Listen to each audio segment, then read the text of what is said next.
Good evening, everyone. I'm going to get started. I am Patrice Rankin. I'm Dean of the School of Arts and Sciences at the University of Richmond. I'm also a professor of classics. I'm glad you're here tonight. Unfortunately, can't see you, but I know you're with us, and I'm happy that you're with us again tonight as we put our minds and energy toward understanding the current moment. We're talking about the events of the past 7 months in terms of two pandemics, COVID-19 and the racial unrest across our country, indeed across our world. Some would add global economic crisis. And I was just on a call earlier tonight where some colleagues added mental health as another burgeoning crisis. So these are matters that deserve our sustained attention. During the last session, we spent some time with Michael Signer, who was mayor of Charlottesville, Virginia, during the Unite the Right rally of 8/12/2017. From his experience, Signer shared ideas about protest and free speech that have real relevance 3 years later. And Charlottesville is a test case repeated across the protests today. A recording of Signer's webinar is available for you to view if you go to as.richmond.edu, and there you can also find some information on this series. The thesis tonight is that the liberal arts are part of the answer to the problems that we face. We see these answers in everything from the mathematical modeling that has helped us to understand COVID-19 to the history and literature of epidemics, wherein we situate ourselves in time and space. And we'll talk about medical epidemics directly more on November 18th at 7 p.m. So that date is November 18th, 7 p.m. And our very own Professor Elizabeth Autka, who tells me she's in the audience, has written a book called Virtual Modernism, the Influenza Pandemic and the Interwar Literature. And she'll be in conversation with Yale professor Frank Snowden. He's written 2 books on pandemics and epidemics. One is called The Conquest of Malaria, the second, Epidemics and Society. And our associate professor of biology and biochemistry, Eugene Wu, has agreed to respond to that conversation and to facilitate question and answer. And if you catch him on Facebook, I see that he has a video on the life of viruses.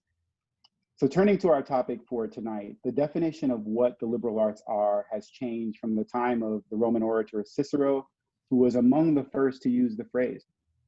Their importance to our nation and to our public discourse was clear to President John F. Kennedy, who imagined a national endowment for the arts and humanities, building upon what was already in place, which was a national foundation for, or rather a national science foundation, which began in 1950. Why did Kennedy and his successor, Lyndon B. Johnson, place such importance on these centers? There's a long history of centering the liberal arts as essential to national health. So perhaps their slippage might be a sign of sickness as well. I'm going to leave the particulars of the discussion to my colleagues, so please allow me to introduce the University of Richmond faculty who are leading tonight's webinar. Nicole Sackley is Associate Professor of History and American Studies. She teaches courses in cultural and transnational history and has led our humanities initiative for the past 4 years. Her research focuses on the history of development in United States non-state institutions and experts as transnational actors. She has published in agricultural history, diplomatic history, history and technology, the Journal of Global History, and modern intellectual history, and is the recipient of fellowships from the American Council of Learned Societies, who is one of our guests tonight, the Mellon Foundation. I think a former Mellon colleague is on the call as well, and also the Harry S. Truman Presidential Library. Professor Sackley is currently working on 2 projects, Co-op Capitalism, which is a monograph about American cooperatives and global development, and Mapping the Foundations, a digital project spatializing all international grants given by the Ford and Rockefeller Foundations during the 20th century. Professor Sackley will be on hand to lead question and answer. Professor Nathan Snaza is Director of Bridge to Success, the program at the university, where he teaches English, literature, gender and sexuality studies, and educational philosophy. He is the author of Animate Literacies, Literature, Affect, and the Politics of Humanism, and co-editor of two book projects of educational theory. The first, Pedagogical Matters, New Materialisms and Cultural Studies, which was published in 2016, and then Posthumanism and Educational Research, which was published in 2014. He has published over 36 articles and book chapters in fields of literature studies, feminism, feminist theory, educational studies, and has edited several issues, including a forthcoming issue of Social Texts, which he edited along with our professor Julietta Singh, on the politics of the university. Professor Snaza will introduce our guests and initiate the conversation. Right. Thank you, Dean Rankin. So I want to begin tonight by just reiterating that in the year 2020, the university is beset by crises, as Patrice was laying out at the beginning. And tonight we want to take that as an opportunity to think a little bit more broadly, historically, and speculatively about what universities are for, what they offer, and why they matter. The title of the webinar, Academic Disciplines, What Goes, What Stays, suggests questions of change in time in how academic knowledge is organized, both at the level of research, that is discipline as a scholarly field, and in terms of institutional curriculum, the discipline as a college major. These questions do have answers that our guests with us tonight have detailed knowledge of. But before we come to the specifics of those historical questions, we're going to think conceptually and historically about the emergence and the value of the liberal arts for a little while. And it makes sense given who our two guests are. They are extremely distinguished professors who've led illustrious careers as teachers and scholars and writers. And now they both work for nonprofit organizations, a foundation and a council that try to fund innovative endeavors in universities, both in research and in teaching. Joy Connolly is the president of the American Council of Learned Societies. Before she came to the ACLS, she was the interim president at the Graduate Center at the City University of New York, where before that, she was the provost and senior vice president. Prior to arriving at CUNY, she was a distinguished professor of classics at New York University, where she was also the dean of humanities. She's the author of two books, The Life of Roman Republicanism, which came out in 2014, and The State of Speech, which came out in 2007, both with Princeton University Press. She's the author of over 70 articles, book reviews, and essays.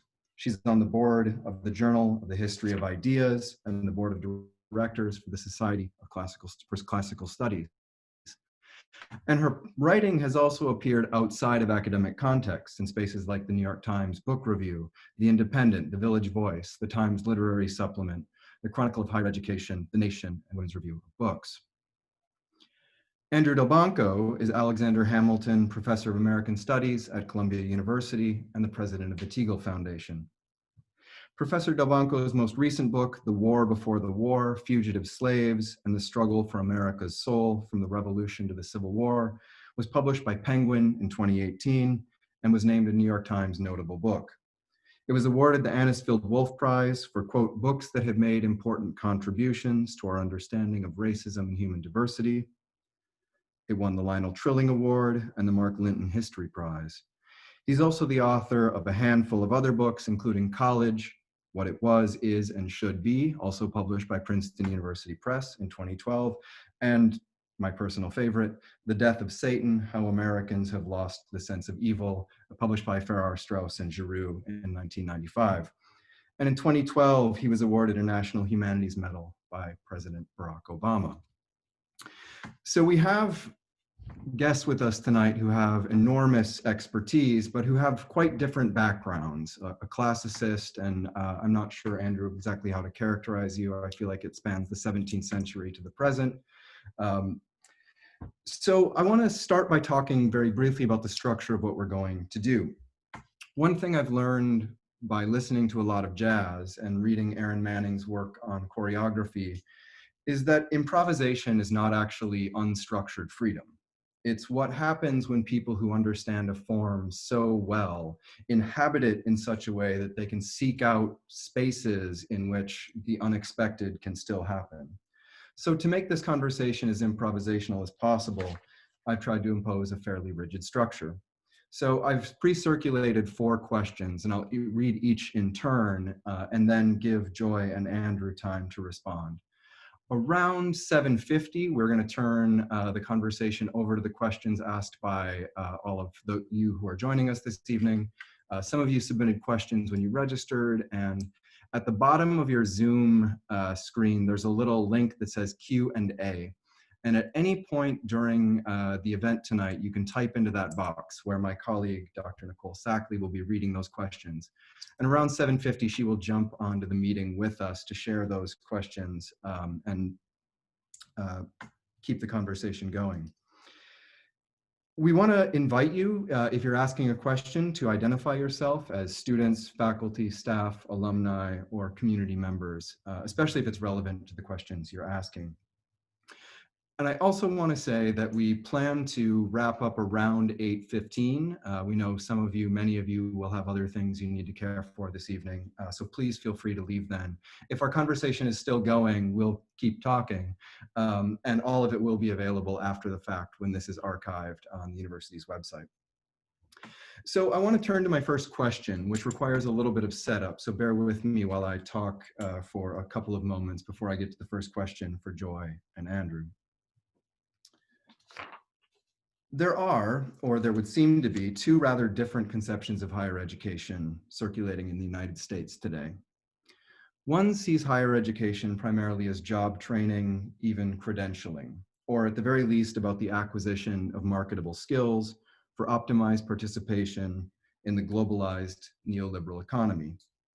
Sociologists of higher education might call this view pre-professional training.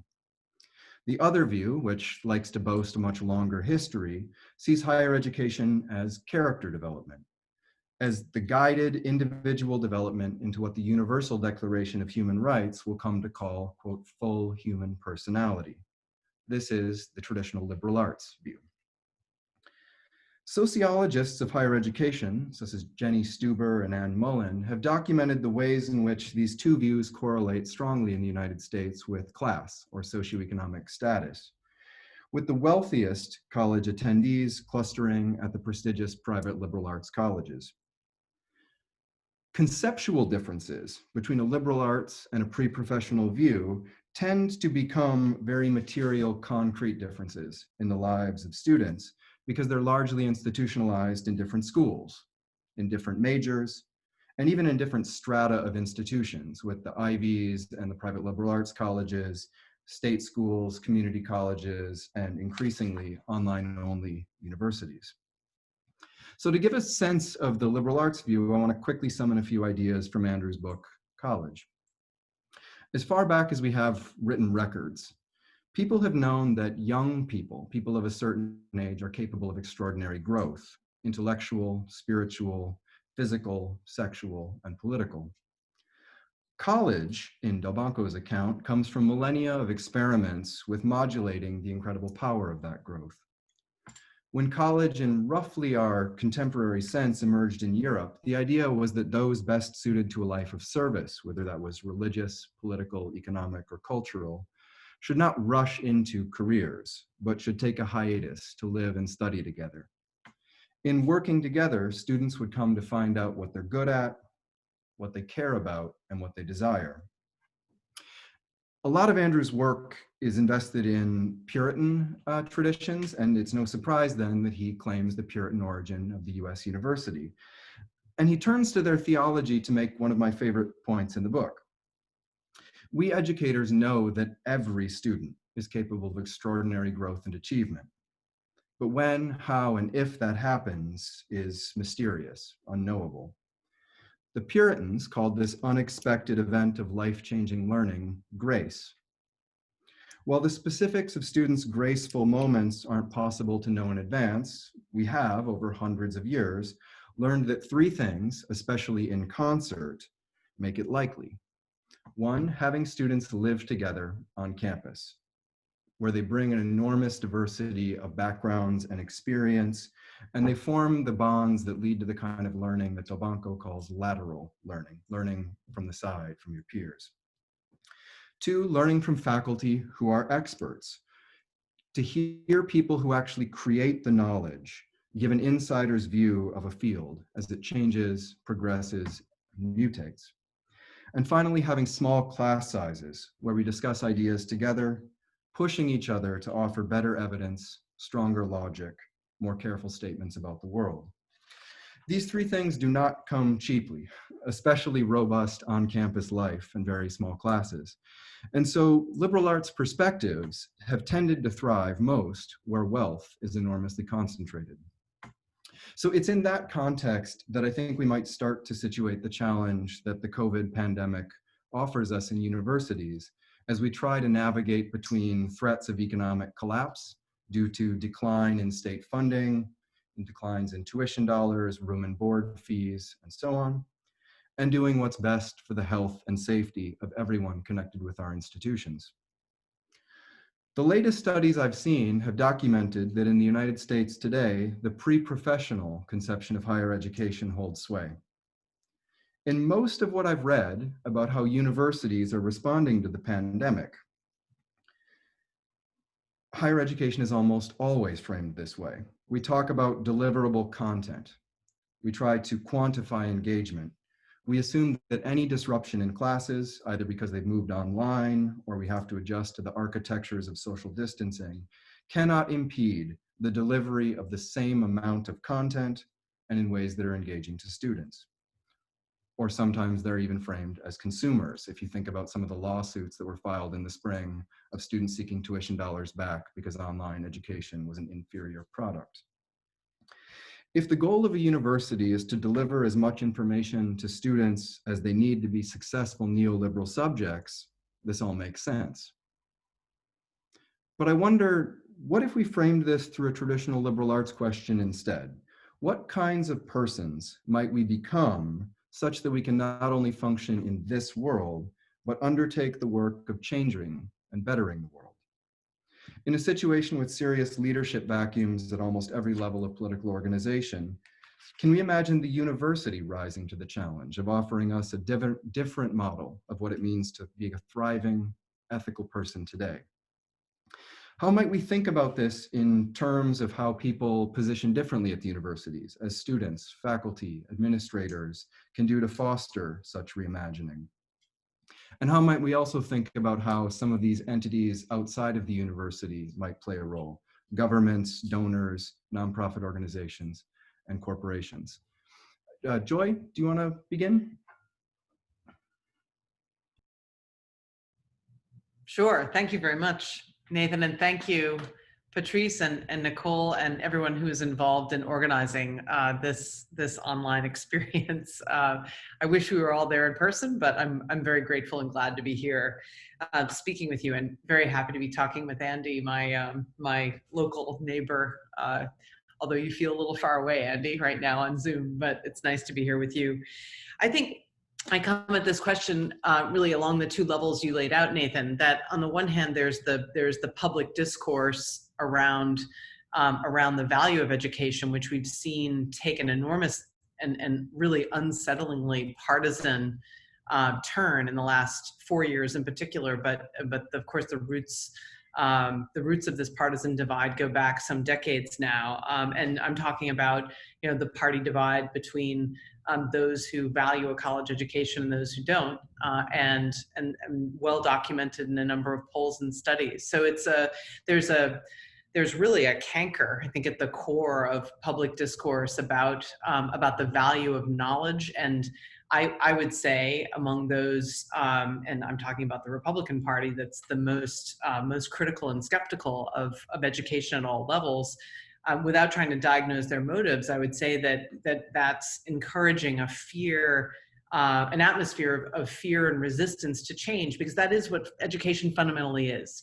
Whether it's changing you to become a better worker in a cubicle or changing you to be a more thoughtful citizen, which is, I think, we're going to spend most of our time doing tonight. There's change involved, and change is terrifying to some people, and it can be made very terrifying, very quickly. So there's a public discourse problem that I would like to see the Academy more aggressively try to tackle, but in the spirit, and now I'm turning to the other domain of the Academy and foundations within the Academy. There are things we can do, I think, to foster the capacity of ourselves at all levels to come at these, to engage in public discourse and come at these problems in the spirit of trying to understand them and encourage dialogue about them. So I see the question of public funding, for example, as best tackled not as a lecture or a sermon from the university to the world, but rather an invitation to the community, asking, I think the burden is on universities and colleges to ask, what is our relationship to the community locally and globally? How can we make it richer? Are we responding to their needs? And out of that kind of question comes a more serious and I think substantive engagement with the problem of public and private funding for schools. I'll say one more thing if I can before turning it over to Andy, and that's, when I think about everything that's packed into what I said about changing the capacity of faculty and students, and especially graduate students, the next generation of scholars and teachers, there's a lot packed into getting them to reorient and engage. I think there's a lot of goodwill there, but the fact of the matter is that reward structures for faculty, especially at research universities and liberal arts colleges, have increasingly, through no one's malice or fault, turned faculty away from the kinds of broad engagements with broad questions that they typically engage in the classroom comfortably and effectively, or maybe not so comfortably and therefore more effectively, but in the work by which they're judged that fits into the reward structures of academia, there isn't, I think, sufficient space, and that's to recognize that work and lift it up. And that's where I see organizations like ACLS stepping up and redirecting attention and signposting some new models of faculty, or not even new models, existing models of faculty productivity, so to speak. Harder to quantify, harder to count on a CV, but necessarily are necessary to deal with, and really core to our ability to engage in meaningful change, both inside the academy and outside.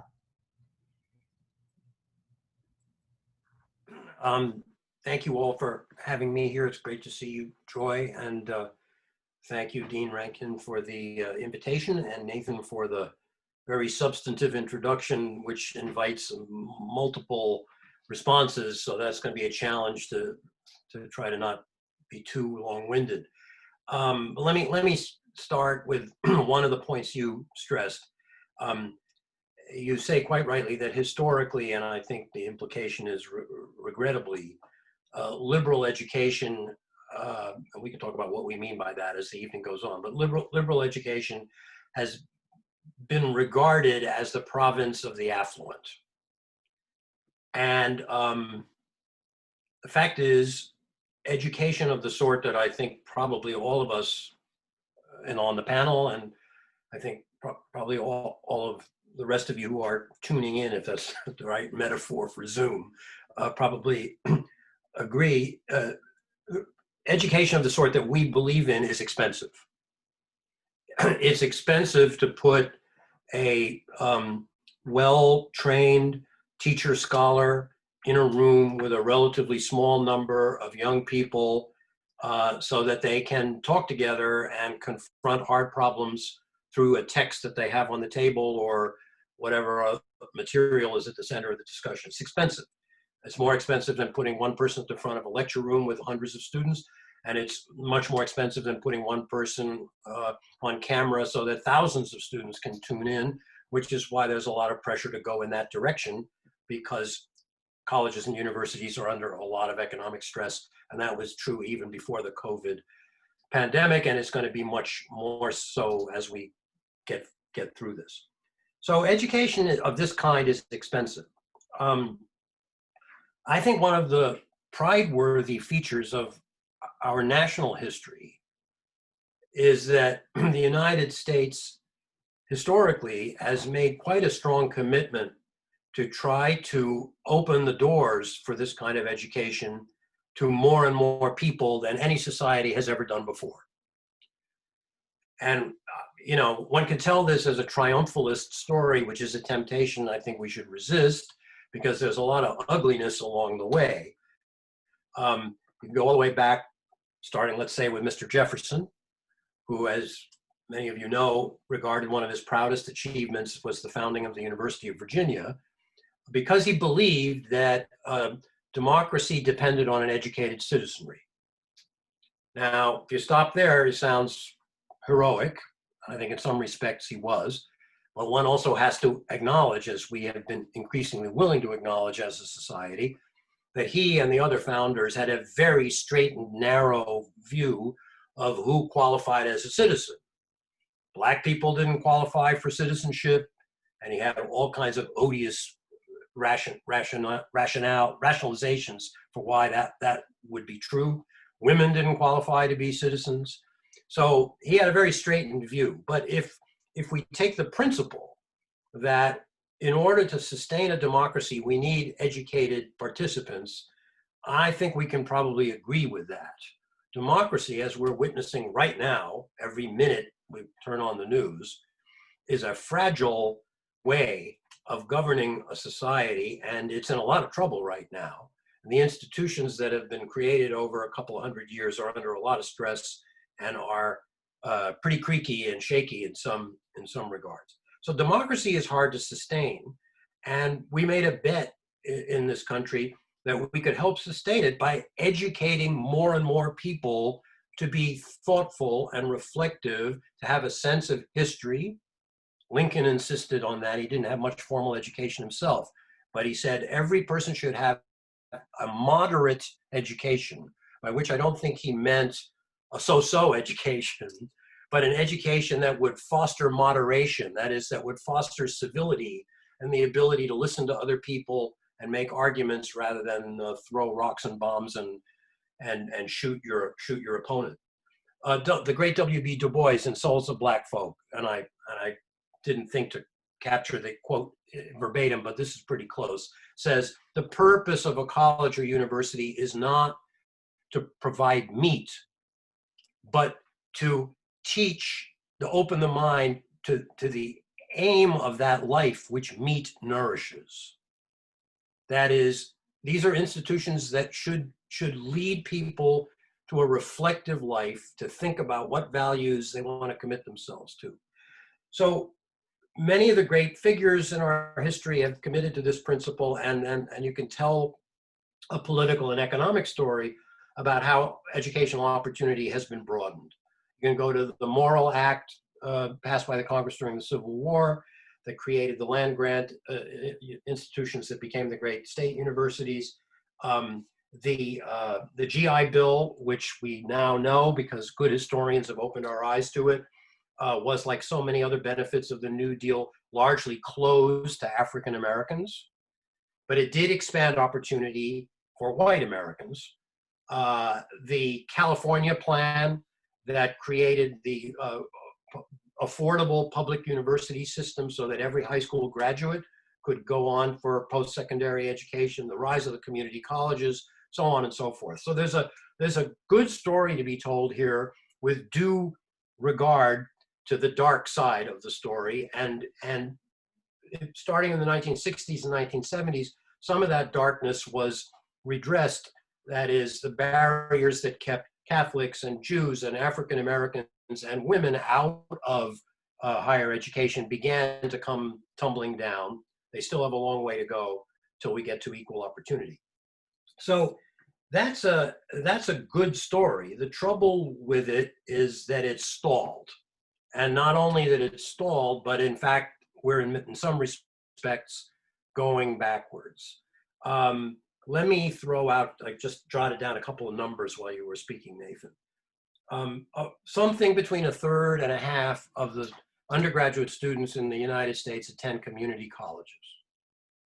80% of them hope to achieve a 4-year bachelor's degree. 13% of them actually do achieve that. That's a very disturbing statistic, because these are the institutions that welcome immigrants, first-generation college students, students of color, students from low-income backgrounds, and they're great institutions filled with great and devoted faculty members, but they simply do not have the resources to deliver on the promise, right? And there's some other ugly statistics. Under 60% graduation, 6-year graduation rate in our public universities, which are attended by about 75% of American undergraduates. One other perspective on this story. I'm going to cite Princeton University, not because I have anything against Princeton. It's a great institution. Happens to be the wealthiest university in the world if you measure its wealth by endowment per student dollars. So Princeton University, the total cost of attendance is something like $70,000 probably around now. The fact is that Princeton spends north of $100,000 on every student.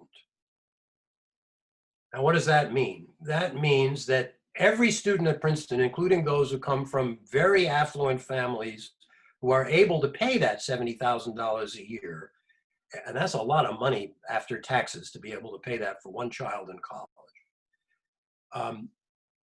Even those students are being subsidized by Princeton University. And this is true of most of the private elites. That is, we're providing subsidies to people who, from an economic perspective, don't need them, right? Providing bigger subsidies to students who are on financial aid, and the percentage of students on financial aid has been creeping up at places like Princeton, but it still has a long way to go. Now, if you look at the community college on the other end of the resource spectrum, LaGuardia or Ostos or Bronx Community College in my city of New York probably has something closer to $12,000 or $15,000 a year that they can expend on their students. Now, we need to step back and ask ourselves, what kind of a country performs this way, where the students who need the least get the most, and the students who need the most get the least? That's a problem. It's a problem for discussion in your philosophy class, your political science class, your ethics class, as to whether that is a picture of a just society or not. And if it's not, how should the situation be adjusted? That's the kind of thing we need liberally educated people to be thinking about and debating and discussing, so that we can get past the slogans, whether it's the slogans of the right, as Joy was alluding to, that say, oh, the universities are all indoctrination factories and they're wasting money and all the rest, or the slogans of the left, which say free college, which that's complicated. I think there's a problem with that, because we'd be giving a lot of free service to people who could afford to pay something for it. So we need to get past the slogans and the name calling and into a more nuanced and informed conversation. That is a chief purpose of liberal education. And that's why I think Joy and I believe in it, and why we hope to see it'll have a better future than it looks like right now. Thank you, both of you. I think I like how the conversation so far has found a way to really value the ideals of liberal education, both for democracy and for thinking about having to face worlds full of things like pandemics that will come at us in unexpected ways. And rather than just think about this in terms of how do we make something that we already have in existence, maybe limited to far too small a group of people, accessible to a larger group, I want to ask a question now about how thinking through some of these things that have already come up might require a reconfiguration of what we mean by liberal education in some way. So I'm thinking about how there's a lot of questions that have been posed by activists in recent years, I think most visibly at our time by the Black Lives Matter movement. And these questions, which I think I would kind of collate around a phrase like racialized settler state violence, force us to think about difficult histories of a lot of these same institutions. So I can give two examples. One, Andrew, you already brought up the Morrill Land Grant College Act of 1862, which gave federal land to these universities to start what are now the great and in many ways very embattled state systems. That is exemplary of a kind of democratization of access to higher education. But I think the Act's primary aim was less to educate the citizenry than to expand the quote unquote legal land claim in indigenous lands as the country moved west. And this was true of many of the private universities as well. As my friend Sandy Grande noted, by the mid-18th century, Harvard University, the College of William and Mary, and Dartmouth College had all been established with missions with the charge of civilizing and Christianizing Indians as an inherent part of their institutional mission statements. So current activism on university campuses, often by students and staff, is revealing just how much these same institutions relied on racial slavery, either directly, some universities actually held slaves, or in many cases used the labor of enslaved people to construct their grounds, or indirectly, where the university founders or donors had their fortunes through the labor of enslaved people. And I want to note that we at the University of Richmond are having to grapple with these histories in our present moment. What does it mean for us to occupy Powhatan land? What does it mean to think and teach and study on top of grounds where enslaved people are buried, and to work in buildings named after slaveholders? So I think this is not a digression from the question of what liberal education might yet become, but a quick sketch of the material, political, and economic conditions in which that view of education has been thriving and sustained in the United States. So I want to loop back in some ways to my previous question with a different kind of complexity. What would it mean to take seriously right now what kind of persons we need to become in order to collectively face the crises of the present, which will also be the crises of the future? What might universities look like going forward if we organize them around character development, this kind of very old ideal of liberal education, but where we had to reconceptualize that through reckoning with the devastating consequences of the liberal arts model's material existence? What conditions could we imagine today that would allow us the grace to develop into the kinds of people who can act collectively to grapple with COVID and with coloniality and anti-Blackness in all its forms? And maybe one way to ask this would be, what kind of stories do we need to tell right now? What histories do we need to turn to? What are the kind of resources we can draw on as humanists, as scholars, as we look to the present and the future? Joy, do you want to start again?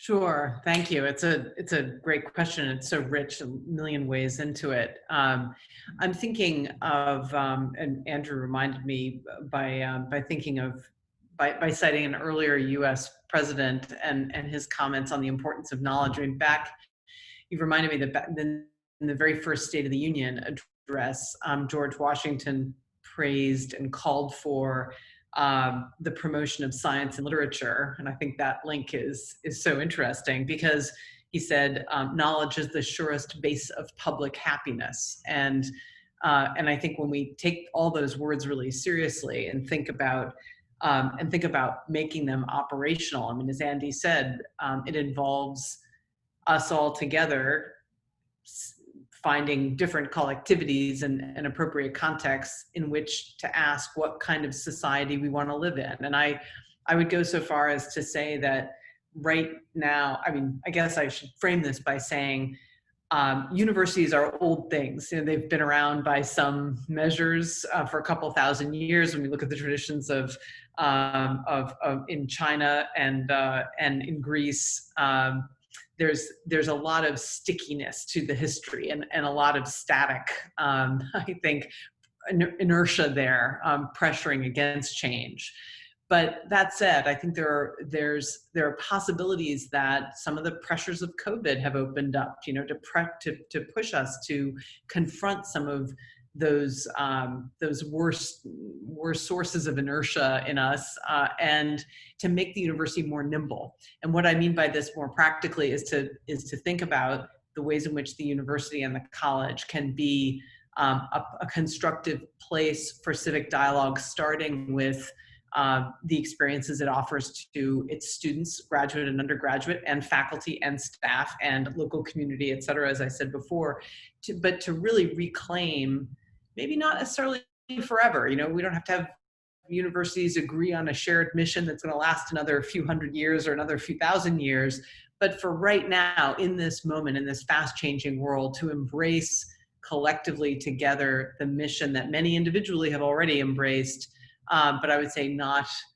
made fully operational, the task of engaging citizens to participate as citizens of whatever state in democratic states in robust democratic discourse. And that means, above all, equipping them with, well, teaching them in decent spaces. And you use the word grace. I'm thinking of my friend and colleague, Corey Robin, who teaches at Brooklyn College in CUNY, who's written very eloquently about how tough it is to think aspirationally when you're in buildings that are literally crumbling around you and you don't have any, your students don't have access to good texts and the library isn't open the hours it needs to be open. So there are material conditions we need to confront here if we want to be confident and be pragmatic about the ability to be aspirational in a classroom.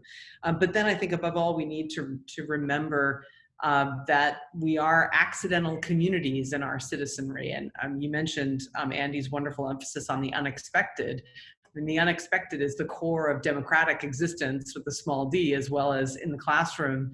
And I think we need to cultivate some flexibility and nimbleness in the academy in the way we think about language and the way we think about and value debate, so that we avoid falling into the stereotype of the preachers and the sermonizers, and we really become and embrace in a courageous way, in a way that's not going to be entirely comfortable, conversations we don't necessarily know the ends of, questions we don't necessarily know the answers to. And I think the Academy has a long way to go on this, and we're in the middle of a pendulum swing where there's a lot of rightfully based fear and concern about the impact of uncomfortable conversations on vulnerable people. And I think our job now is to try to step in to figure out how can we make difficult conversations of places of disagreement and dissensus, put them back at the center of the university again, so that we can rightfully and with some reason to be able to persuade those who are more skeptical that the university, the college, is a productive space for public discourse, and that universities are a key part of the democratic machine. You're asking us really easy questions, Nathan, so should be able to take care of this quickly. Actually, I will try to be relatively brief, because I think I'm inclined to say that what we should be trying to do, I think maybe all people should be trying to do this, but in the university in particular, we should try to tell the truth. And that's hard, we all know that's hard, to be truthful with ourselves, with the people we're close to, and it's hard to be truthful about our collective history. So you mentioned quite rightly that the Moral Act, which is often celebrated as, a democratizing event that's good for the citizens, was also a way of expanding domination onto territories inhabited by indigenous peoples.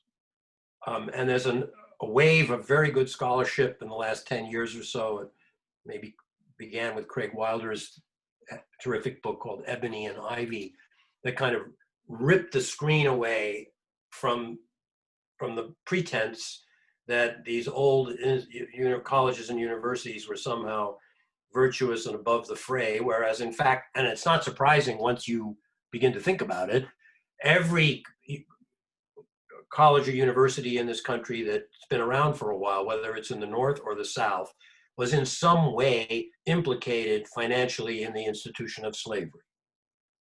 Whether it was the trustees who gave donations, who were making their money directly off the slave trade, or an industrialist who was making money off by owning a textile mill in New England that was spinning cotton that was grown by slaves, or a banker who was financing the plantations, whatever it was, there was nobody in the 19th century who was not caught in the web of slavery in one way or another. And that includes these institutions, one of which I named, that has this staggeringly large endowment,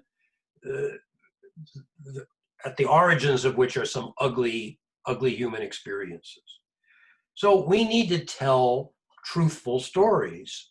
And that's what historians are in the business of trying to do, is to look at the received narrative skeptically and to open it and enlarge it and be willing to tell things that are ugly and disturbing. Now, if it's not too narcissistic, I'll just use myself as an example, just very briefly. So I wrote this book called The War Before the War, about the fugitive slaves. Now, I thought I knew a fair amount about American history before I started working on that book.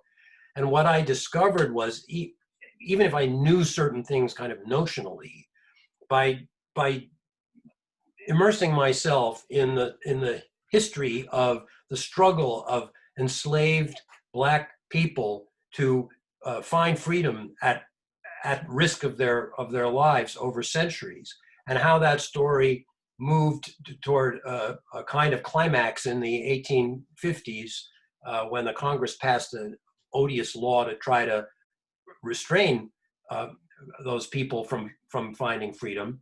I began to understand that their actions and their perception of the world and their contribution to our history was much, much larger than I had realized. And I make an argument in that book that it was actually the struggle over the fate of fugitive slaves that led, not exclusively, but largely, to the outbreak of the Civil War itself. Now, that's a debatable proposition, but I think it's a debate worth having. So I learned something by trying to rethink the history that I thought I knew. And I realized I got a long way to go before I understand the experience of African Americans then and now fully. I'll never be there, but I'm closer than I was when I began the book. So that's, history is this process of trying to tell the truth, even if it's uncomfortable. Now, the practical or policy question that Joy and I have a little bit to say about, but other institutions have more to say about. Once you recognize these truths about our history, how should that change the way we behave now? So if you study African American history, you cannot evade the reparations question in one form or another. We have to ask this question: what, as a society, do we owe to people who are either descended from persons who were enslaved or who are still treated as less than full persons because of their racial identity? What do we owe them? It's a necessary question. It's a question that cannot and must not be evaded. It's not an easy question. Some people will say, well, let's do DNA testing and write a check to everybody who is a descendant of an enslaved person. Other people might say, let us reshape public policy and the behavior of private and public institutions so that they serve better communities of color. And everywhere in between, there are responses and answers to the question. That is another example. And the COVID pandemic has, of course, brought this kind of question into stark relief, because we know that this virus is affecting persons of color more severely, and persons of color are disproportionately getting sick and dying from it. And we know that a large part of the reason for that is because of their historical dispossession, their less than equal access to quality health care, the fact that they have no choice but to go to a job that entails significant risk, whereas lucky people like me can retreat to our little sanctuary and conduct business over Zoom. We know this. The question is, how do we respond? What are the responsibilities of private institutions, and what is the collective responsibility of our society And we're going to make some decisions on the 3rd of November as to what direction we're going to go on those questions, which is why it's really important that everybody should vote. I could say more, but I should probably stop. I'm going to ask one more question that I think is come up really in the responses that you both just gave as a kind of transition to bringing Nicole in here to bring us the questions that people who are with us want to ask. And it's about, I think, the question of how the organization of academic knowledge at universities has shifted. And I think that shifts for some of us as scholars because research doesn't unfold in the way we expect, and we end up having to read outside of the fields we trained in and so on. And that can be a driver of certain kinds of interdisciplinary study. Like Andy, you're in American studies, which is a field that draws from many different kinds of disciplines. But I think some of the comments that we've been making get us to begin with one of the, I think, significant reconfigurations of knowledge in the United States, at least in the last 60 or so years, which is the formation of the interdisciplinary studies fields tied to various kinds of identities, right? The emergence of women's studies programs, of African-American studies programs, Latino-Latina studies programs, American Indian studies programs, and so on. Where it seems like part of these, and I think, you know, to loop back to something Joy said at the very beginning, these are the fields recently christened grievance studies by certain commentators on the right end of the political spectrum, seem to be coming at this question, right? That a very specific idea of the liberal person has been kind of operationalized in universities for a very long time. And that has excluded the study of all kinds of people's histories and cultures and languages and contributions to our world. And that a way of addressing that is for the university to formalize that, right, as fields of study.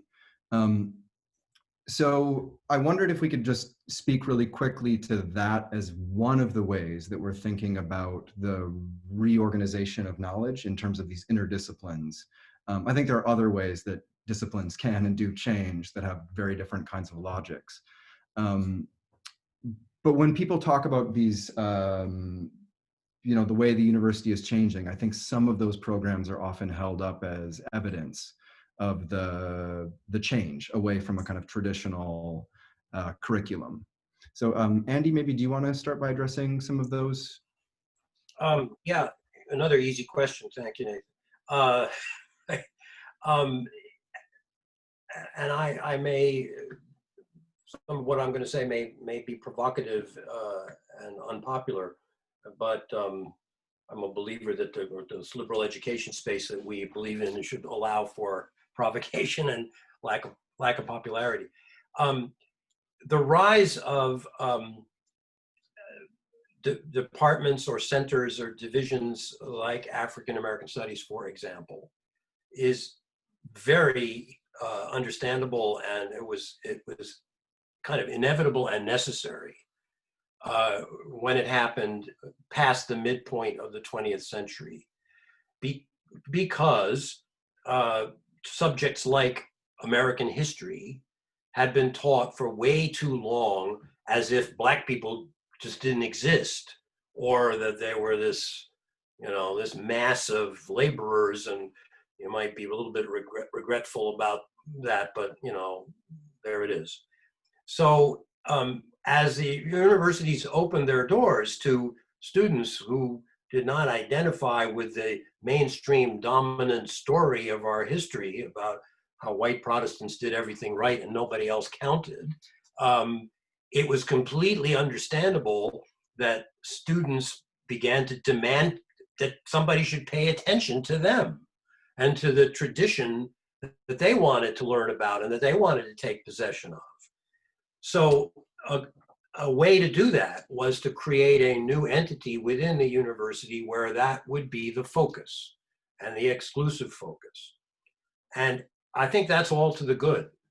The question is whether 50 years later, and I mean, different institutions, departments like women's studies, African American studies, gender and sexuality studies are founded at different moments. But the question is, should we be comfortable with these subjects, these themes being, the metaphor is siloed off, rather than integrated into and become a part of the general conversation in the institution. So let me be a little bit more specific about what I mean. And I'll invoke a late friend of mine and a great African-American historian, Nathan Huggins, who was the director of the Du Bois Institute at Harvard before Henry Louis Gates succeeded him, because Nathan died an untimely death. Nathan was a passionate believer in African-American studies. But he said to me more than once, the goal here is to make it so that it's no longer necessary. That is, so that you cannot have a history department which doesn't have a significant body of scholars and students devoted to the study of the African-American experience as part and parcel of the American experience. So his long-term goal was actually to see that institute go out of business and become part of the way in which everybody would be required to teach American history. And I am, frankly, sympathetic to that view. I don't know whether we've arrived at the right moment for that or whether we'll ever arrive at the right moment for that. But I'm sympathetic to that aspiration. Why? Because I think every white student should be reading Du Bois's Souls of Black Folk. I don't want Du Bois being taught only in African American studies. I want him in English and in history and in sociology and in political science, so that students are, and I'm just using him as one example. By the same token, I think students of color should be in the room when you're reading Thomas Hobbes's treatise that claims that human beings are so rapacious and selfish and predatory that you can only organize society with a strongman government, versus John Locke, who says, no, the only way to organize a successful society is through representative government. That question, there's more at stake in the answer to that question for students of color right now than there are for white affluent students. So they should be in the room reading those texts. So I'm for everybody being in the room together as much as possible, and for a diversity of viewpoints, students, texts, and to the extent that the university has become a collection of territories, separate territories, I think that's regrettable, and I hope we can move to a point where we get back to a common conversation.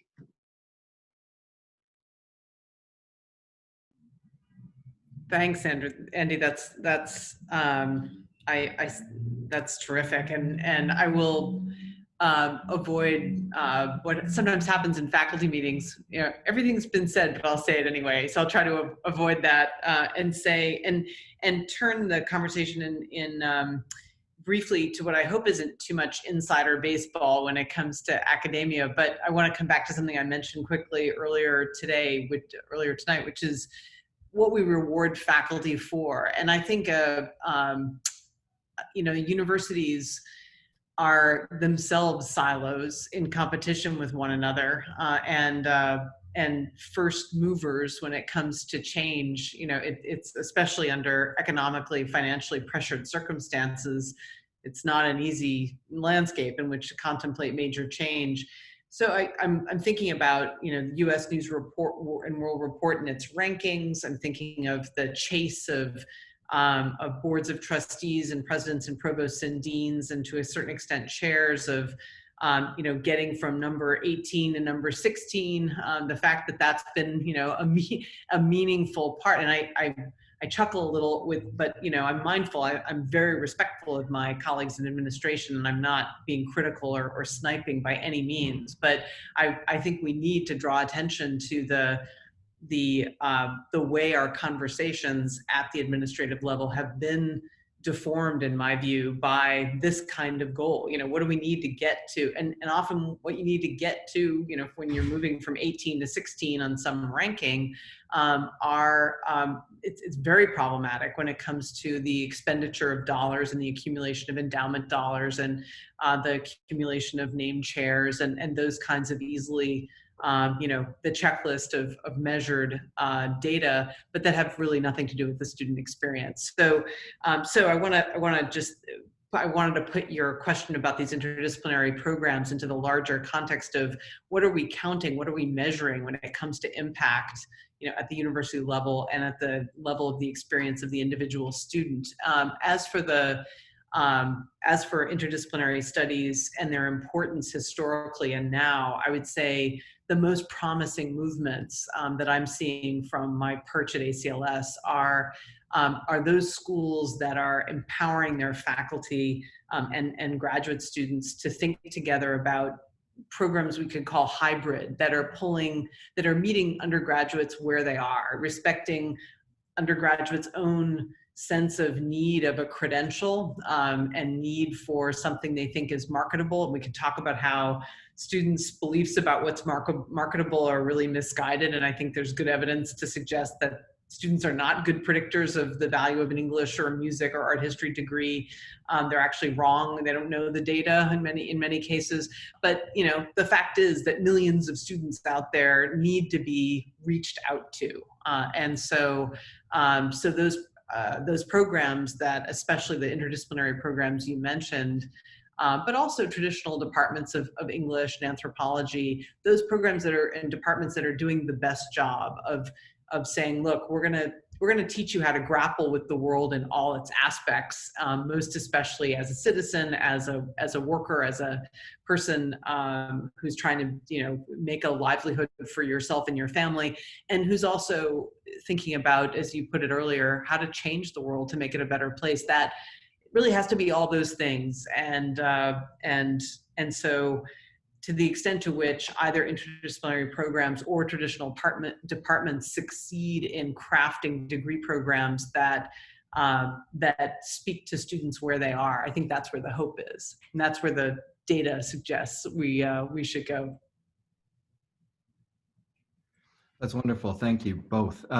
Now I want to invite Nicole Sackley to jump on to the meeting visually with us and give us some questions that have been coming in while we talk. Excellent. Nathan, Joy, Andrew, thank you so much for this really stimulating conversation. I should say that there's been about 12, at least, maybe more questions coming in. And so if I don't, I'm going to try to group these into some themes that I'm seeing. And if you don't hear your question exactly as you read it, please don't be offended. There's some really terrific ones. Sort of connecting to the last question around sort of that, I think building off of Joy around sort of what students need, what students think they need, and how do we serve students? There were a number of questions that were asked about, you are a faculty member, asks about faculty who are understandably resistant to change when their curricular changes can pose an existential threat to their own potential place in the university. And how do we support, how do we make curricular reforms while supporting what students need? A current UR student asked, Professor Delbanco mentioned the students who need the most get the least. Do you think there is a way to get students who need more to get what they need without taking away how much other students are getting? It's sort of an interesting theme here, right? Where of a kind of notions that there's a finite set of resources, right? At the kind of vision of the academy, which I think is in some ways a reality. A staff member writes, can we come together around the development of all students as they realize their potential, learn about history, disciplines, life, and at the same time, their chosen professions, right? Do these things have to be inconsistent, which I think builds on Joy's comment just now. And finally, a recent UR alum, an art historian, a humanist, really asks the question, right? Not only what is our role, right? Who are we serving? Are we merely serving current students, or does the university have a responsibility to adults as well? I think it's a kind of relationship to the community.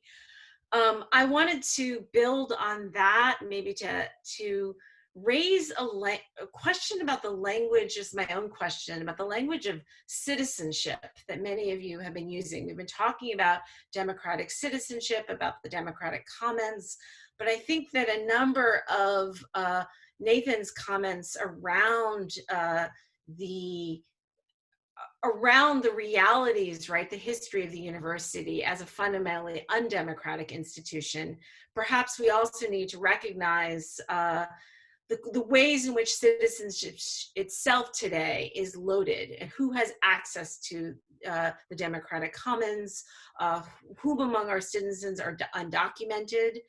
We have a kind of, I think the turn of the 20th century gave us a notion of a kind of mythos of global citizenship, whatever that is.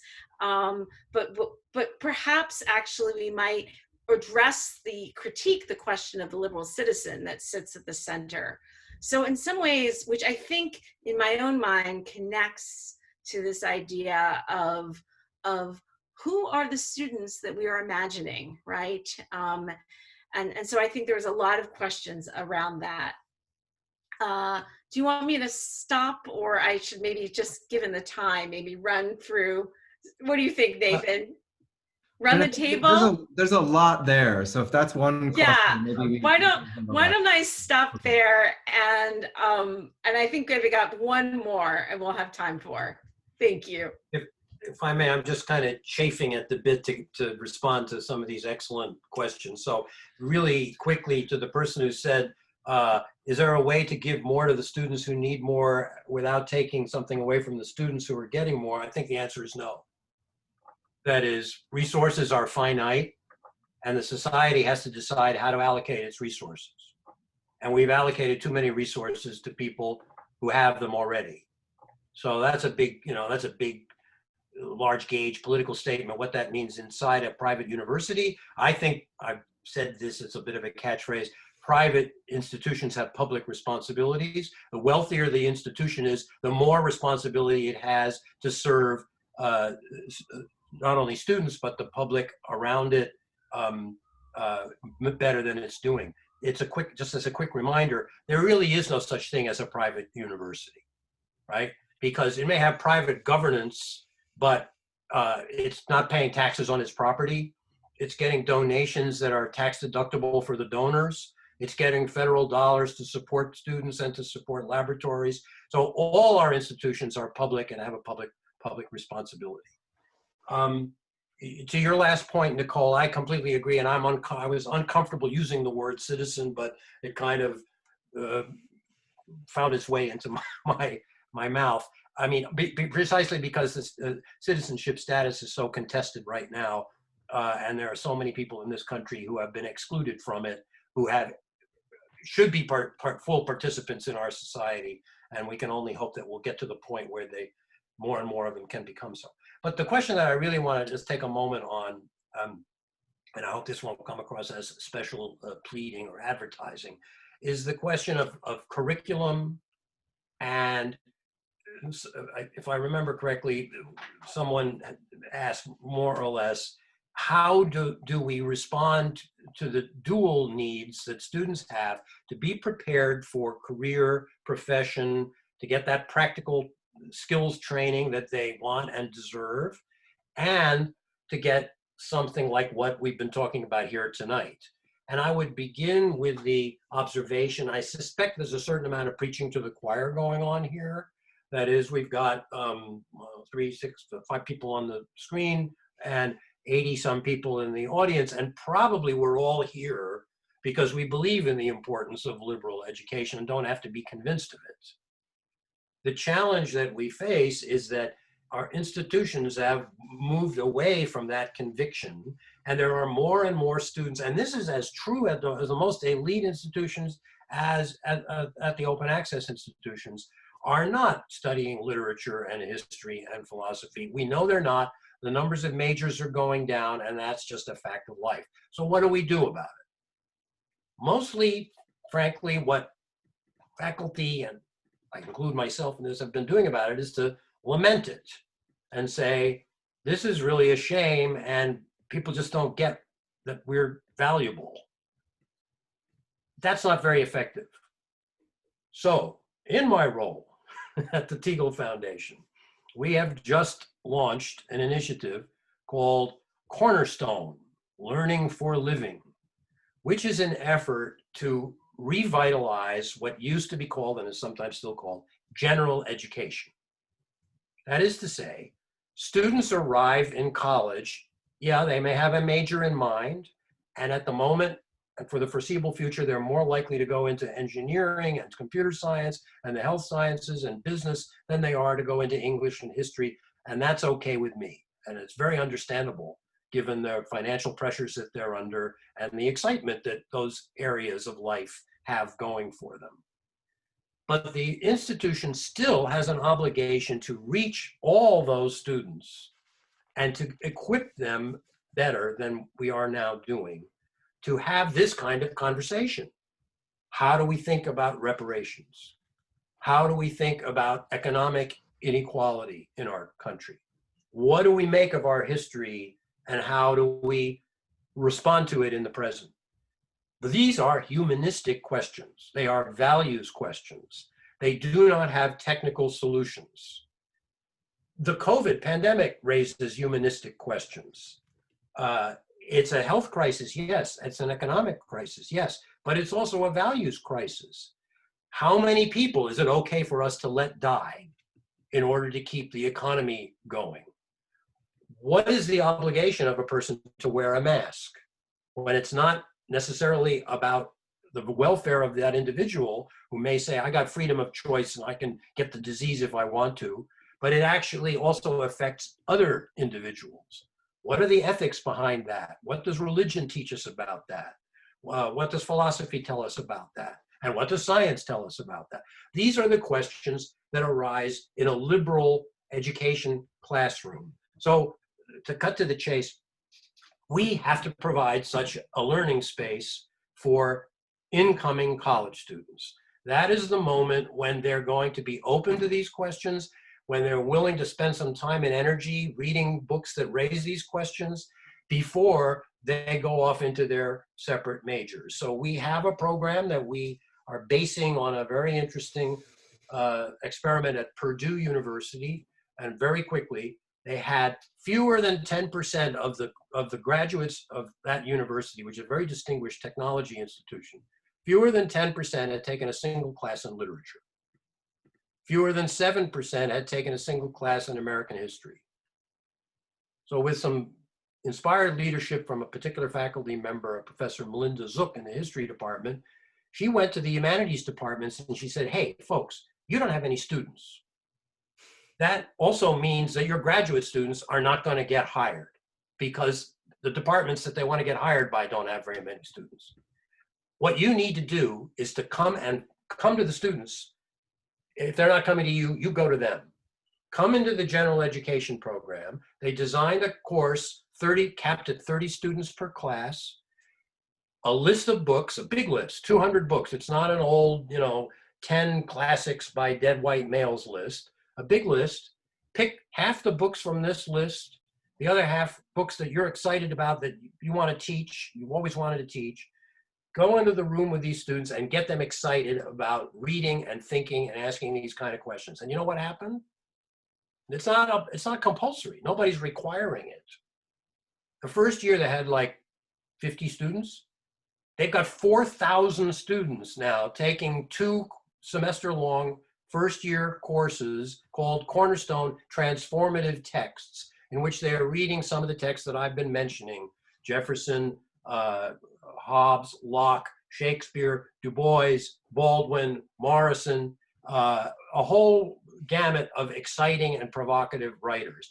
And the deans of the technology schools are thrilled. They said, this is what we've been waiting for. We want engineers, but we want engineers who can write, who can think about the people who are going to live in the buildings that they build, and who can have a broader view of the world than you get when you study just engineering. Okay, end of pitch. If you're interested in this, you can go to the Teagle Foundation website, and we've just opened an RFP. If we have faculty members in the audience, deans in the audience, we're open to proposals, not to replicate every detail of the program as it exists at Purdue, but to do something in this spirit, so that the question that was asked earlier, how do we reach all the students with humanistic experience, even if they're going to become computer scientists or go into business? As I say, end of pitch. Thank you for putting up with it. I have to say my I guess gateway drug to academic administration was, in my first post outside my department, was directing NYU's undergraduate core curriculum, which was for all the students, not just in the College of Arts and Science, but in the Stern School of Business, Tisch School of the Arts, Steinhardt School of Education, and so forth. So, and that was my first glimpse of the power of the kind of general education program that Andy is talking about, as a, seeing it from in all its impact, not just in my own individual contribution to it as a professor. And it was really, it was literally life-changing, and then it put me on a different career path from what I'd been expecting. So that was the impact of a general education, and unexpectedly so on me. I would say that, there's so much to talk about when it comes to connecting with students, but I'm going to take the opportunity also to plug an ACLS program, or to mention our efforts in this area, because it was our attempt to diagnose and do something quickly to start us on a path of trying to accelerate change in the professoriate, to help foster a sense in the professoriate of that faculty are empowered and rewarded, to come back to the reward structure one more time, for their efforts to connect with students. And we did this by setting up a fellowship this year, a postdoctoral year, for scholars who are deserving, underrepresented voices, certainly the scholars that are most needed in the academy of the future. And we specified in that call for nominations for recent PhDs to be nominated for this fellowship, and we placed 45 this summer. They started work this August, September, and we're doing it again this year. The call was explicitly for emerging scholars, new faculty, who would embrace this kind of conversation, who are going to be scholar activists, in the sense that, not in a partisan way, but in a sense of activists for the liberal arts, who are going to be the chairs of the future, the deans of the future, the change makers in their disciplines, and who are going to be all about, translating, however highly specialized their areas of research, translating those areas to broader audiences. And a quick shout out to the person who talked about adults. I think one thing of several things that COVID has opened up for us is the possibility of incorporating more diverse audiences into our classes and into the experiences our schools offer. I'm a huge, I've gone kind of back and forth in my life about the value of a residential college experience, but in the end, I'm finding in middle age plumping for some residential experience as crucial to the kind of fomentation of ideas and exposure, lateral education, as Andy has called it, and that's amplified by the inclusion of other people who may not be able to pick up sticks and leave their families and livelihoods for a few years to come join in a college community for the first time or again. But there are other more creative ways we can embed people in our classrooms. And I expect Andy's had the same experience, all of you teaching, the great value of having a diversity of age and experience in a classroom, especially when you're talking about texts like Hobbes and Du Bois. There's, it's really an irreplaceable phenomenon to have conversations between, 18-year-olds and 68-year-olds. If I can say two things quickly. One is I'm aware of the time. It's now 20 after 8. And so, as I said at the beginning, if some people have things they have to do this evening, please feel free to tune out when necessary. No hard feelings. We all understand that. And I wanted to, before we get to Nicole's additional questions, just as I was listening to you, Andy and Joy, I was thinking about all of these, I think, what sound to me like very exciting opportunities to attempt to influence the direction that universities are moving. And it raised for me a more kind of philosophical question about how we're thinking about time. Because it seems like at some moments we want to sell things because they're based in tradition, right? There's a kind of long history. We've had references to things going back several thousand years here. And at other moments, we seem to want to sell things through a rhetoric of the new, right? The innovative, the novel. And I guess I'm thinking a little bit about something I've learned from the post-colonial historian Dipesh Chakrabarty, which is that a lot of our thinking about time is based on presuming that the material conditions of the future will be the same as the material conditions of the past, that we can study what has happened in the past because there's some generalizability of some of those lessons into the future. And he brings this up in the context of trying to think about how climate change may fundamentally disrupt that we may no longer be in a situation in which things that were true 200 years ago, 50 years ago, will necessarily be the case in even a fairly short time span. I mean, I think some environmental activists wouldn't, flinch at saying in 50 years, we could be living in radically different climatological conditions here. So I'm wondering, as we think about how to revitalize the university, how to reconfigure it, how to maybe get back to ideals of open debate where everybody's in the same room and dissensus, what is the role of the university and all of that in confronting a future that is maybe in some historically unprecedented way unknowable, right? As we may face more pandemics, global economic collapse due to things like this, climate change, and so on. How are we thinking about preparing students for worlds we can't even really begin to imagine?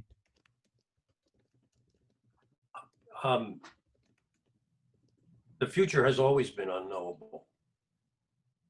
And one of the things that it seems like an elementary, almost childish observation perhaps, but in thinking about history and writing about it, it has really come home to me very forcefully that it's really hard to remember when we write about the past that people in the past did not know what was going to happen.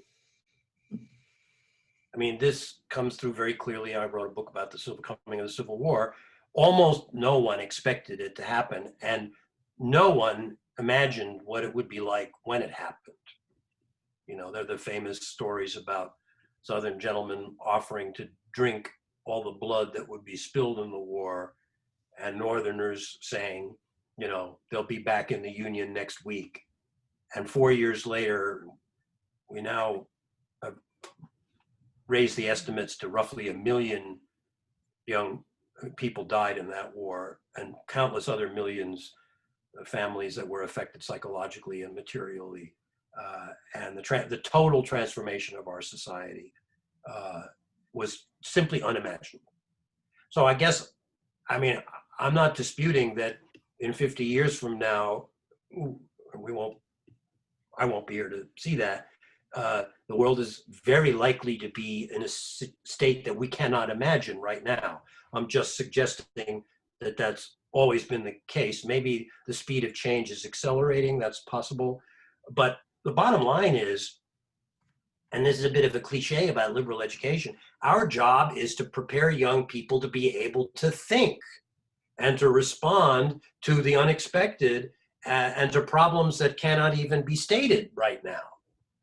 And you don't learn that by absorbing information in a passive way or becoming a specialist in a certain subject. You learn that by being pushed to use your imagination, to rethink things that you believed yesterday, and that's what's supposed to happen in the humanities classroom. So you know, the truths that you articulated are an argument for liberal education. And the hard question, which we're not going to solve tonight, and I've said what I think, is what structures can we create inside institutions so that liberal education can go forward? I would make just one last observation on that, if I may quickly. A lot of institutions, and I don't know if this is true at Richmond, have a freshman reading program. Over the summer, you ask your new students to read 1 or 2 texts so that when they get to campus, they got something to talk about, besides what 18-year-olds are going to want to talk about when they arrive and meet other 18-year-olds. That's a good idea. I'm all for it. But it's a vestige of a much larger commitment that used to exist, that when students arrive at college, they would read a certain amount in common. I'm not talking about a prescribed curriculum, but there would be a few books that most or many, or at least more than a few, would have actually read so that they would have something to talk about. And that is another reason why I think a revitalization of the general education space with some element of commonality so that teachers and students are grappling with the same problems together is a good idea.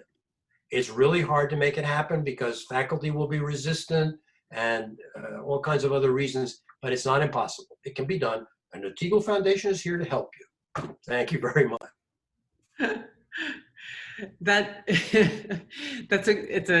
That's a great question, Nathan, and I'm thinking of the perspective of students. Your word temporality. I mean, thinking about time.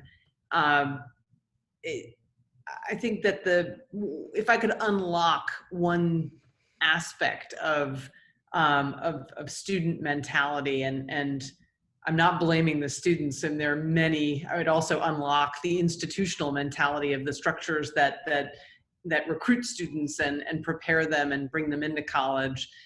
I would say this, that the pressure of time, of the sense of risk, the real fear that if, and I can kind of make it concrete with a very simple example, the student who chooses to take a class that they know they're going to get an A in rather than pursue an interest because they're under so much pressure. This to me undercuts entirely what Cicero was talking about when he talked about the liberales artes and talked about and the root of that choice, as many people on this call will know, is the word liber, free. Now, Cicero had his own, there were many problems with Roman education, and the distinction in Roman society between free and slave is one of the most painful to grapple with for me as a classicist, and it's got to be grappled with. But the insight that these arts of thinking, and especially arts of communication, which for Romans were absolutely intertwined, the capacity to think is meaningless without the capacity to communicate, and that's central to the way certainly Roman educators thought, and central to their contribution to evolving thinking about education in that tradition.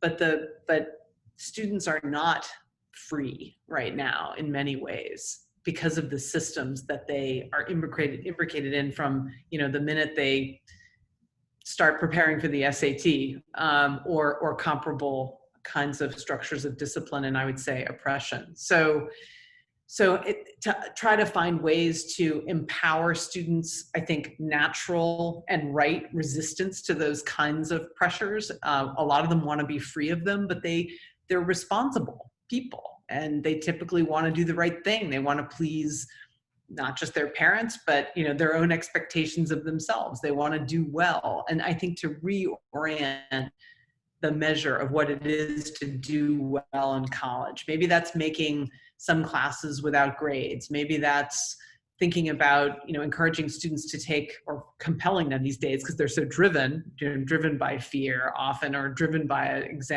the desire to excel and stand out, which is totally desirable and wonderful to see. But insisting that students take a half load of courses 1 or 2 semesters in their 4 years and take some time to do an independent project or community activism or engage in the arts, or if they're already in the arts, to dabble in a business environment. I mean, more of this cross-cutting so that students can make use in a free way of the astonishing panoply of knowledge that's available in any school, whether we're talking about open access schools, all the way to highly selective, well-resourced places. That's my take on the question. Nathan, I'm cognizant of time, and so I'll ask 2 very short final questions. And I apologize to anyone in the chat whose questions we didn't get to.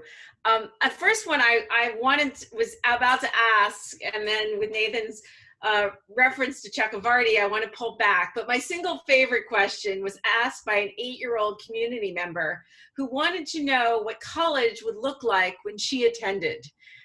So if you're willing, in my history classes, I'm a bit like Andrew. I'm not willing to prognosticate about the future. But if you're willing to ask, there's others who want to know essentially what are the key challenges that are facing us for the next few years. The second one I wanted to raise, I would say that everyone on your screen are humanists, right? We are literary scholars and classicists and historians of various stripes.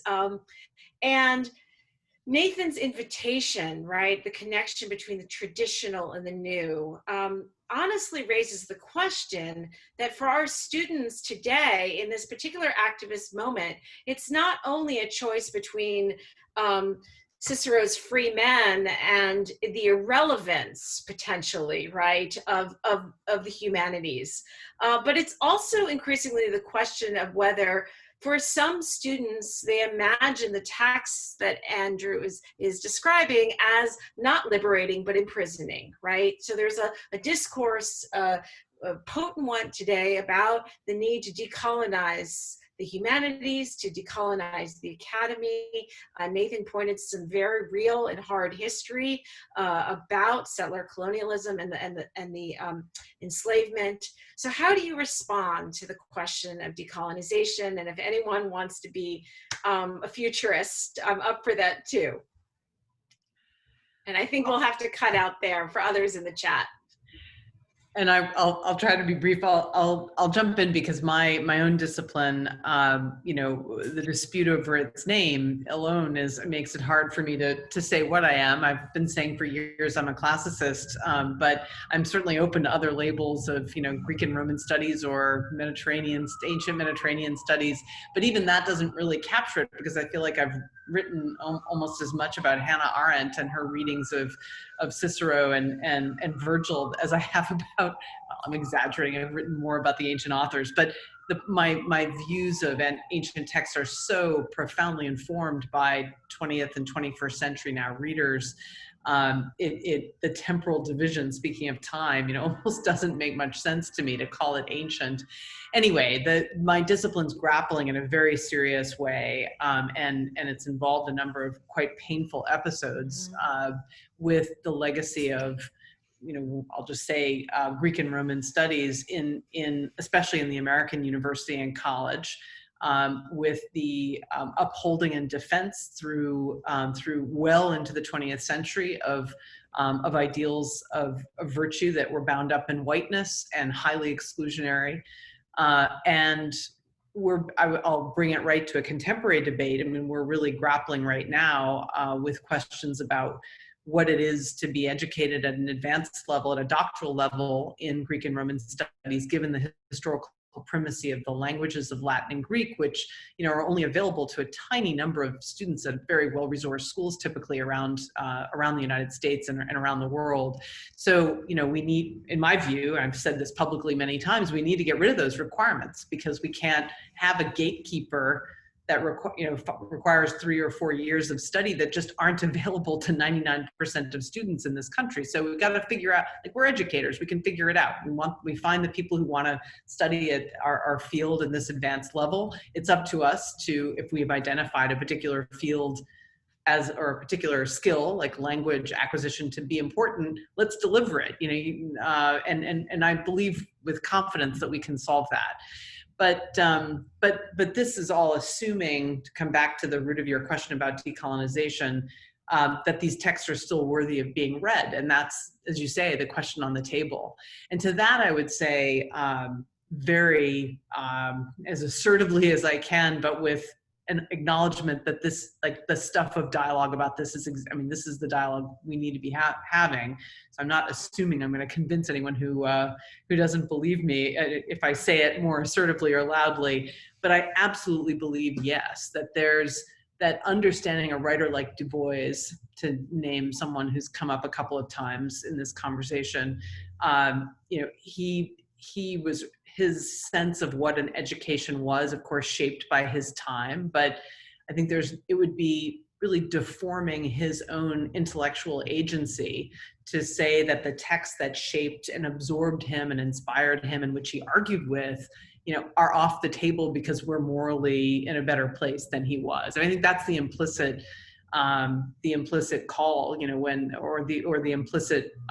proposition behind the call to push texts that profoundly influenced major thinkers in the 20th century off the table. So I think there's just, I also have a bigger set of ideas, which I can't go into, about, about the unpredictable and the unexpected and what happens when you put people in contact with texts of all kinds. But I'll leave it at that if we really want to understand the thinkers in the last 100 years who have been most important in shaping where we are and where we might go, we can't draw arbitrary lines in the sand. We've got to follow their own, sometimes unexpected and maybe displeasing to us, influences, whether that be Wagner in the area of opera, or Aristotle in philosophy, and come to grips with them, because there's so much to learn.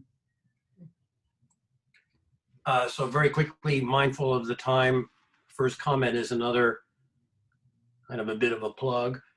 Tomorrow afternoon, Teagle Foundation is, and we're doing this jointly with the National Endowment for the Humanities, I should have mentioned earlier, which is exciting for us, is sponsoring our second Faculty Institute for faculty who are interested in the Cornerstone idea. These are basically meetings at which a powerful teacher talks about a text and shows how one might teach a text to the kind of students we're talking about. So tomorrow, the teacher is Danel Padilla, who is a distinguished Black classicist at Princeton, and he's going to be talking about Cicero. So I think the point I'm trying to make is implicit in the description of what we're doing tomorrow. So that's one thing to say, and if there are people still left who are interested, I think you can sign up. Just go to the Teagle website, and we'd be happy to see you there tomorrow. On the question of what the college and university will look like in the future, and then I'll go back to the question of are texts imprisoning or liberating. Nobody knows what the college and university will look like in the future. A few years ago, we heard that with the advent of the MOOCs, right, the massive open online courses, the Click University was going to supplant the Brick University. That hasn't happened yet, though all of a sudden, because of this pandemic, we're all involved in a Click University to one extent or another. The question is, will the Brick University return in some form after this? I think it will. I think because we all recognize what a poor substitute this is for the real thing, even though we're happy to have it as a lifeline. The question is, who gets to go to the Brick University? Is that going to be reserved only for the privileged who can afford that residential experience, and everybody else is going to be looking into their computer screens if they can afford a computer screen? That's a question for the immediate future. Back to the text is imprisoning question for just a moment. I would commend to anyone who is wrestling with that question to go back and read the first version of Frederick Douglass's autobiography. He wrote 3 of them, as many of you know, the version that he published in 1845, in which he describes his recognition when he realized that the slave master wanted to keep him illiterate, because that was the way to guarantee that he wouldn't be asking any questions, he wouldn't feel restless, he wouldn't discover what was wrong with the world. And so he taught himself to learn how to read.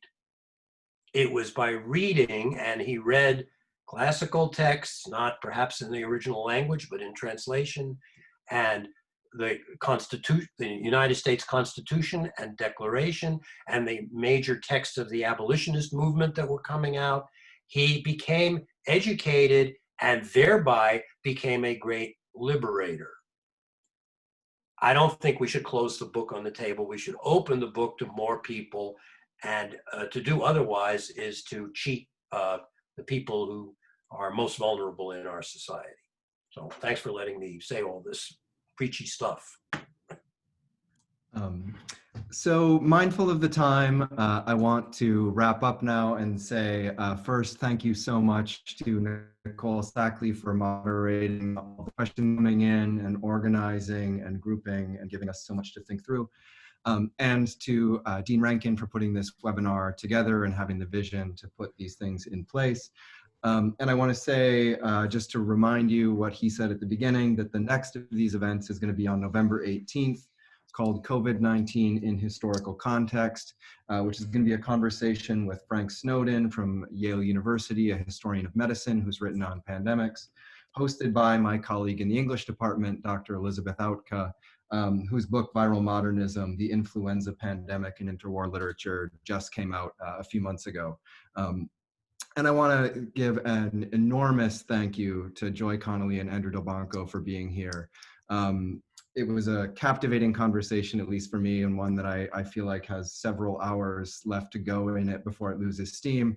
So I want to acknowledge the arbitrariness of the Click event, and the sadness that we're not doing this in person and maybe going out for dinner afterwards. But this has been an enormous treat, and thank you to everybody who's joined us this evening to think through some of these questions. Thank you, everybody. Thank you very much. Thank you for having us. Great questions. Thank you.